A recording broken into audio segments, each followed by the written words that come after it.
Much of the conversation at the town hall centered on a single topic, and Senator Bill Soules says it's the concern he hears most often. Education is one of the big ones. There's lots of concern about that right now, both with the funding of schools, with the testing going on in schools, with teacher evaluations that are happening in schools.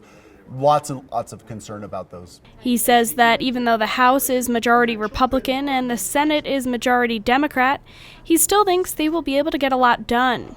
Most bills up in the legislature, at least the 2 years I've been there, lots of them are non-controversial.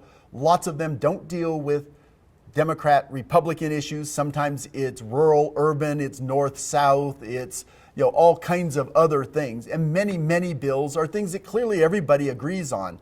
On the more partisan issues, I think there'll be a lot less movement from both sides, that things will move and then it'll die in a committee here or there, or there'll be lots of discussion.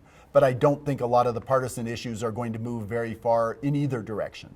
He says with falling gas prices, this year's budget has a lot less money than originally anticipated. Budgets are very tight.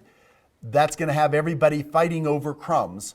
And so that will be very interesting. It might actually make it easier to get a budget because there won't be anything to argue about. He says one of the things he is fighting for is more money for the developmentally disabled. Probably the one I'm most passionate about is the one on the developmental disabilities waiver, where people who have developmental disabilities are waiting over 10 years to start getting services. And I think that's just appalling. And we really need to start providing those services in a timely manner so that they can live good lives as New Mexicans. He is also sponsoring legislation on the minimum wage and trying to control predatory lending. For KRWG, I'm Samantha Sonner.